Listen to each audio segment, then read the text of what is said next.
Government. Imagine, if you will, that you are an explorer and you stumble across a tribe living peacefully in the jungle.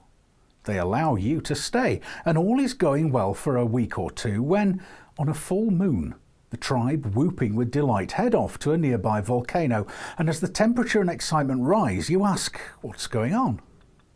The spokesman says that every full moon the whole tribe takes a worthy person and casts them into the volcano as a sacrifice to keep the volcano god happy, so that it will ensure the crops grow and that the tribe will be prosperous.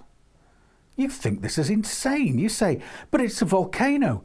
It's a geological feature that's a vent for the molten rock under the ground. There's no god. The tribe turn on you and declare you a hypocrite and cast you out of the village because you challenged their belief system and they didn't like it. Now, let's turn the tables. Let's imagine that we get a visit from an extraterrestrial.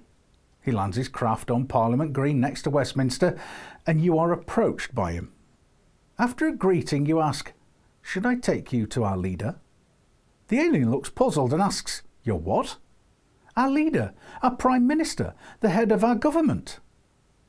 Looking even more puzzled, the alien agrees but wants to know more. So you explain it like this.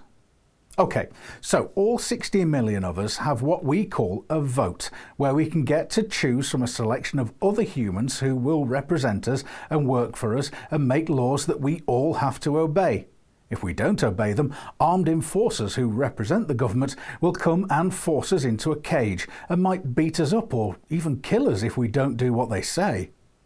We have to pay taxes to the government from the money we get for working in jobs we don't really want to do, but we do it because we feel that we have to contribute to the government, even though it takes that money we are forced to give it and spends it on wars where we send the youngest, fittest, poorest men and women to kill other poor, young, fit men and women, as well as poisoning the environment and loads of other stuff that most of us think is dumb and wrong.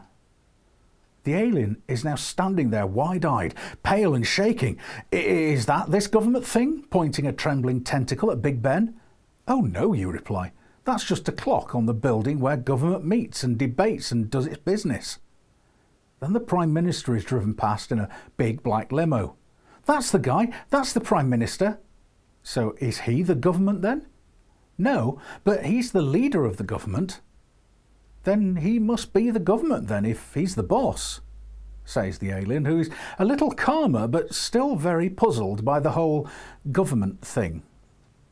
No, but he is in charge of the group of humans who decide what we can and can't do. He gets to decide who lives and dies, who gets money and who is poor, that sort of thing. But he can't just walk up to me and threaten me. That would be wrong.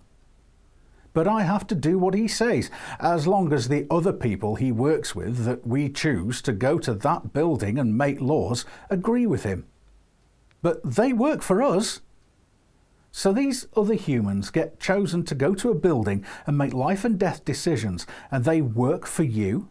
So you are the boss? But they get to beat you up, steal your money and even kill you if you don't do what they say?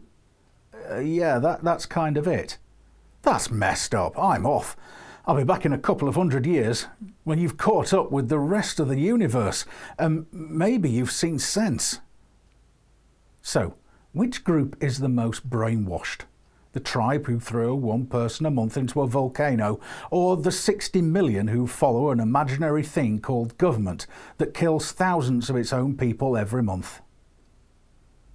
So you see, we have been mind-controlled into believing that this non-existent thing called government can totally control our lives and steal from us by forcing us to pay taxes, threatening to hurt us or lock us away if we fail to comply with the laws that we think are stupid and dumb, sending our young, fit, yet poor men and women away to kill other young men and women for oil and natural resources located in parts of the world that our government doesn't control, all paid for by you. You're given the illusion that you can elect, or rather select, the selection presented to you by another group of humans to go and make laws that control the lives of their bosses. You pay the police to beat up and lock up other humans who haven't done anything bad to you. So you allow these people to threaten you, steal from you, even kill you, so that someone else can't come and threaten you, steal from you and even kill you.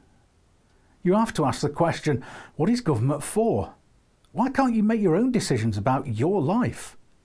Why can't you choose to live how and where you want, as long as you don't hurt or damage anything or anyone else? Why can't you travel wherever and whenever you like? Why do you have to request, apply, register and inform your government about everything from birth to death and everything in between? Research it and make up your own mind about government.